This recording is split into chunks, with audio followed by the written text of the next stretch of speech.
মরদেহ রেহাই পেল না ডাকাতদের আক্রমণ থেকে।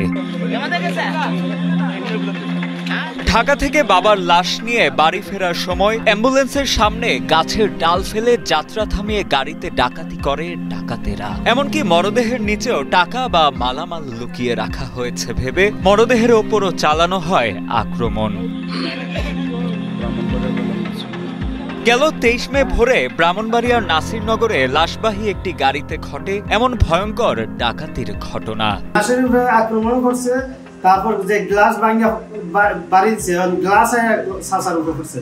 কখনো ভাবিনি আমরা এগুলো এতগুলো জিনিস দেওয়ার পর, টাকা দেওয়ার পর, মোবাইল নেওয়ার পর আমাদের আবার লাশের হয়ে আক্রমণ করবো। ভুক্তভোগীরা জানান 22 মে দিবাগত রাতে ঢাকা মিরপুর আহসানিয়া ক্যান্সার হাসপাতালে চিকিৎসাধীন অবস্থায় মারা যান উপজেলার মকবুলপুর গ্রামের বাসিন্দা সদবর আলী। সে রাতেই ঢাকা থেকে অ্যাম্বুলেন্স যোগে তার মরদেহ গ্রামের বাড়িতে নিয়ে যাচ্ছিলেন স্বজনেরা। পথিমধ্যে 23 মে ভোর রাতে নাসিরনগরের তিলপাড়া এলাকায় পৌঁছালে আগ থেকে ওত পেতে রাখা সশস্ত্র ডাকাতরা রাস্তায় গাছের ডাল ফেলে গতিরোধ করে। প্রথমে ডাকাত দল অ্যাম্বুলেন্সে অতর্কিত ভাঙচুর করে অ্যাম্বুলেন্সে থাকা 9 যাত্রীকেও পিটিয়ে আহত করে। সে সময় মৃতের স্বজনদের কাছে থাকা বেশ কয়েকটি মোবাইল ও প্রায় 45,000 টাকা লুট করে নেয় ডাকাতেরা। এমনকি অ্যাম্বুলেন্সের ভেতরে থাকা মরদেহ রেহাই পায়নি ডাকাতদের আক্রমণ থেকে। আমার বাবা ঢাকা ওই যে মিরপুরে আহসানিয়া ক্যান্সার হসপিটালে মৃত্যুবরণ করেন। তো ওখান থেকে আমরা লাশ নিয়ে বের হতে শুক্রবার বুধ সকালে হয়ে যায়, আমরা গাড়ি আসতে ওই জায়গায়। তখন ওই জায়গায় আসার পরে দেখি রাস্তার মধ্যে বিশাল বড় এক গাছ ফেলে। তখন আমাদের ড্রাইভার সাহেব উনি গাড়ি ব্রেক দেন, হুট করে দেখা যায় পিছন থেকে দুম করে গাড়ির মধ্যে মেরে দেয় এবং চতুর্দিকে আমাদের গাড়ি বাড়ির গ্লাস সব ব্যাঙ্গে চুমা। আমরা বলতেছি দেখেন এটা লাশ, আমাদের গাড়িতে ডেড বডি, মানে আমরা ওদেরকে আল্লাহ দোহাই বলতে দেখেন আমাদের ডেড বডি গাড়ির মধ্যে। ওরা কিছু শুনতে চাইতেছে না, মানে গাড়ি টুরি ভেঙে আমাদেরকে আক্রমণ করছে। এবং আমার এক মেহমান ছিল, সে আমার আব্বুর মৃত্যু খবর শুনে আমার সাথে আসছিল।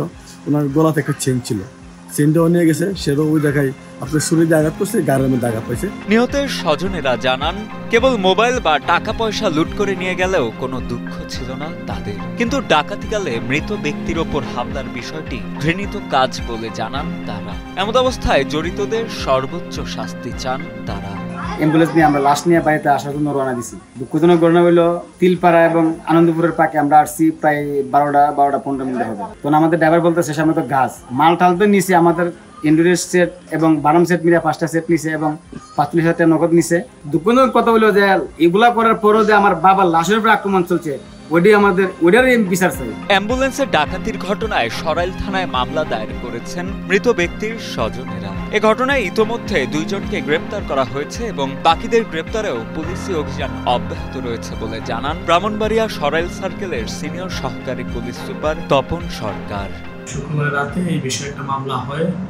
মৃতের ছেলে বাদী হয়ে মামলা করার পর থেকে আমাদের অভিযান চলে। গতকালকে সারা রাতে আমরা অভিযান চালাই এবং অভিযান চালিয়ে গত রাতে 2 জনকে আটক করতে সমর্থ হই। তাদের আটকের জন্য আমরা সদা তৎপর আছি। আমাদের বিভিন্ন ইউনিট মাঠে কাজ করতেছে। প্রতিনিয়ত আমরা